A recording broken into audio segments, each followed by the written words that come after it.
Here are some of the sculptures that I've created in the past. This is going to be a video of sculpting a human face out of clay, and it's going to be important that we pay attention to the proportions of the human face. There are very accurate proportions that have been broken down. If you don't follow those, it might look a little bit like this. Oftentimes people will put the eyes way up where the eyebrows belong, and then since there's so much space in the lower part of the lower half of the face, they'll extend the nose and then make a weird mouth just to fit in there. The amount of clay I'm using is about, I would say, baseball size or maybe a little bigger. I cannot hide the clay in my hands, but not much bigger than that. If you go too small with the clay, it's going to be difficult when you get to fine detail such as the eyes. And if you go too large, you're going to have some other issues with it, maybe collapsing, because we are going to hollow the clay out. First thing you want to do is go ahead and use soft clay. I'm using a Texas white, which is a stoneware clay, and you need to wedge the clay. I've already wedged this, but you want to wedge it about 20 times to remove air bubbles and get it an even consistency. Then you're going to go ahead and just pound it into a ball shape.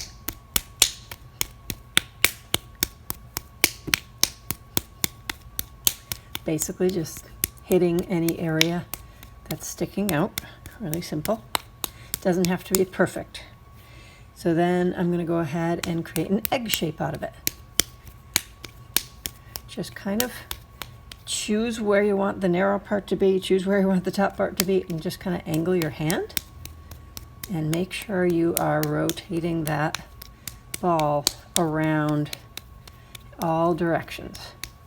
You don't want it flat on the top. If you get any little oddities, you can smooth them over, but again, you do not have to be extremely picky about getting it perfect.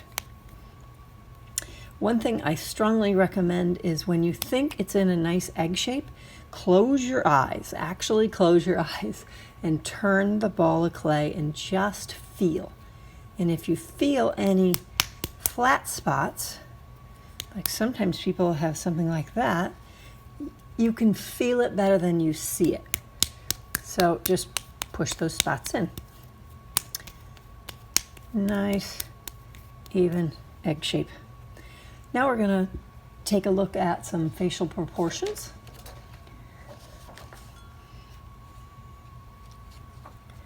So as we saw from the facial proportions, we want to mark out where we want the parts of the face to be.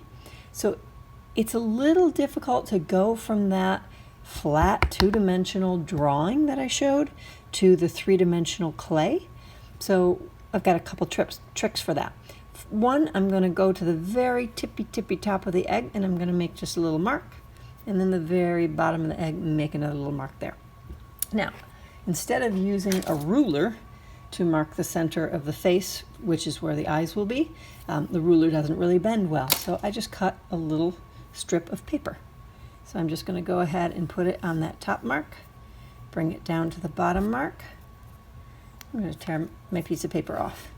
So now I have the measurement from the top all the way down to the bottom. I'm simply going to take that little piece of paper, fold it in half. This is the no math way of doing math. No measuring. Okay, so I'm going to go ahead and line that up again. And it might be hard to see on the camera, but this is where my little center point is. And I'm just going to take whatever tool I have, and I'm going to draw a line that passes right through that, straight sideways. And it's just going like halfway around the egg. I don't need to turn it and do the back side. Eyes are going to sit on those lines right there. Now I'm going to use that little piece of paper to go ahead and draw a vertical line down the middle of the face. So now you have your crosshairs. Now I'm going to get a new measurement with this piece of paper. Instead of having it come all the way from the top to the bottom, I'm just basically going to make it stretch as if it were a picture of a face straight, but visually it's ending at the top and ending at the bottom. You see how much shorter I'm making it, cutting off quite a bit. So from here to here, I still have the center right here. I'm going to go ahead and fold this in half.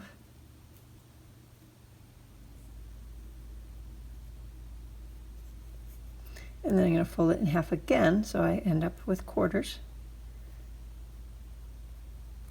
I'm going to place one end of that on the center line, and I'm going to make a little mark. That's going to be the bottom of the nose. I'm going to fold it in half again, so total I have 1/8.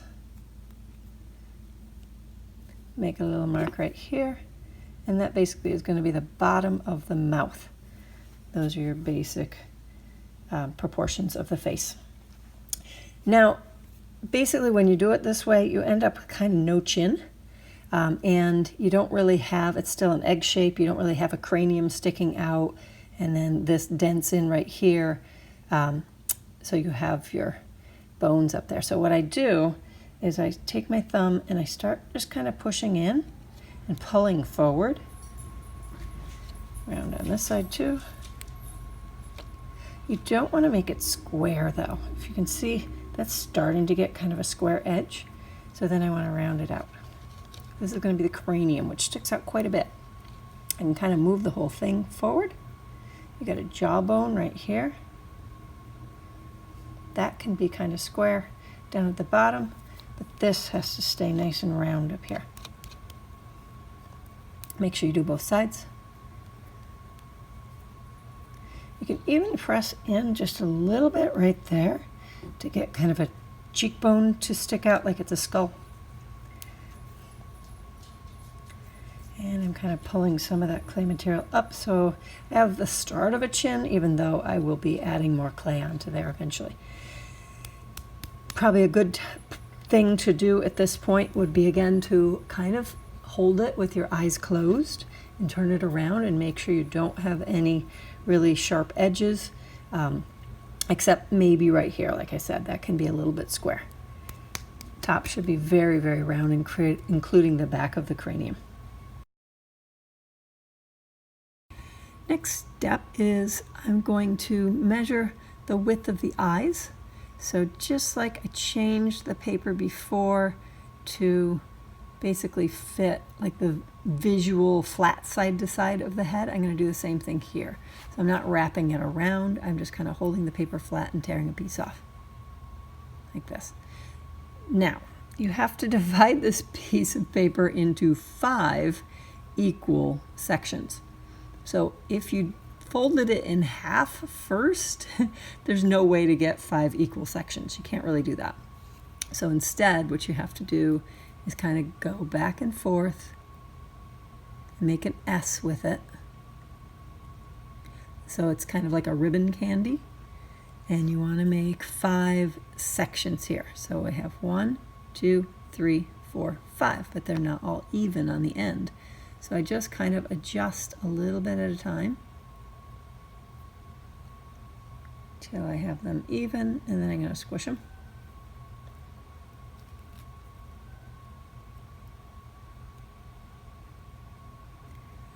So you have 1, 2, 3, 4, 5 sections, but you only have 1, 2, 3, 4 folds. That kind of goofs people up.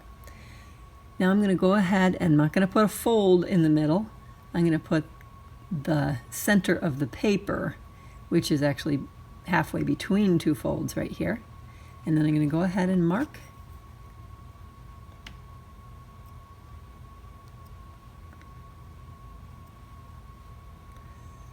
And now I have an even distribution, and that actually belongs on this line down here. So this is going to be the size of an eye from here to here. And then you have, I can even measure like this. There's one eye. One eye would fit between the eyes. There's the other eye. And then another eye width from there to the edge of the head.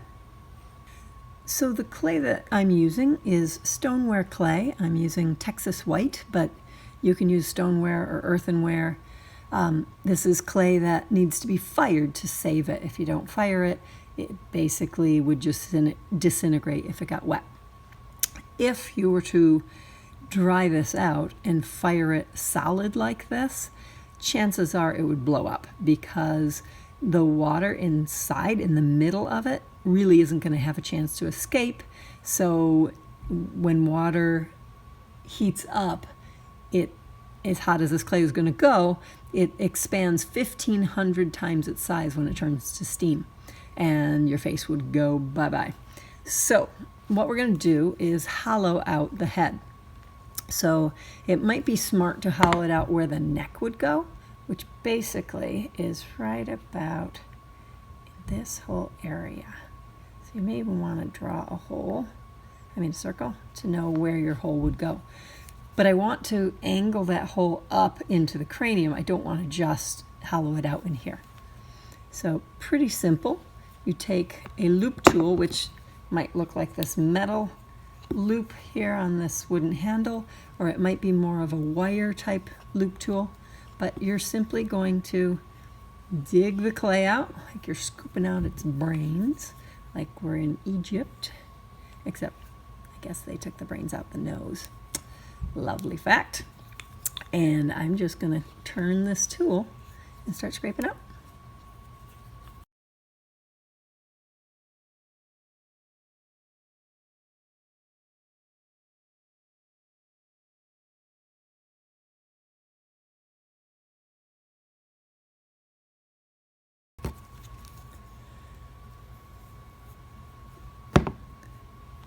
So you can see inside there, it's quite hollow. You can see how much clay I have taken out of there, basically filled that space, of course. Now, what I would do is kind of put my thumb inside there and blend. I'm just kind of like going like this so that I don't have a really uneven surface in there, just so that when the clay does dry, it dries evenly.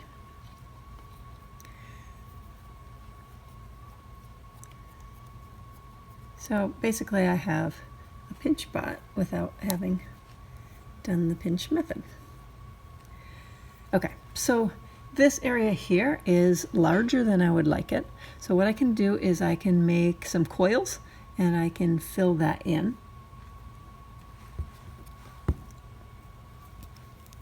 Take my clay, it's nice and soft because it just came from the inside.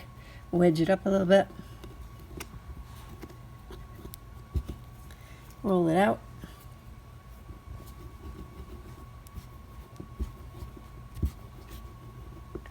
So this clay is still nice and wet.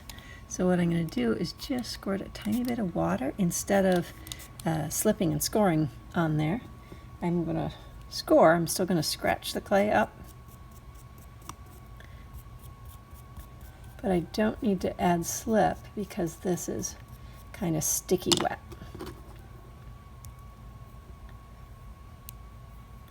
Add that clay on there. I'm picking it up because as I join this on here, I don't want to squish what's going to be the face.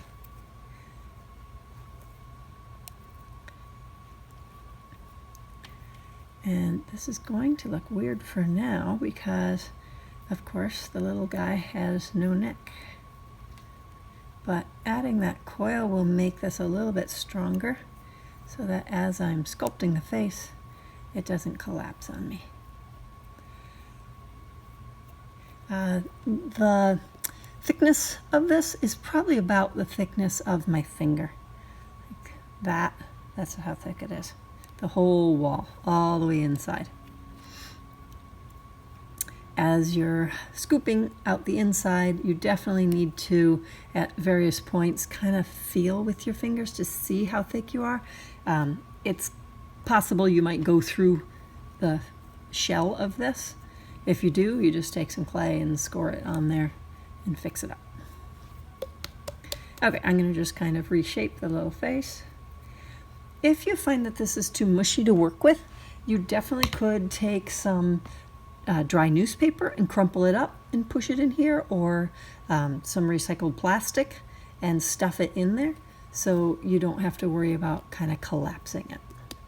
I'm going to try to do it without stuffing.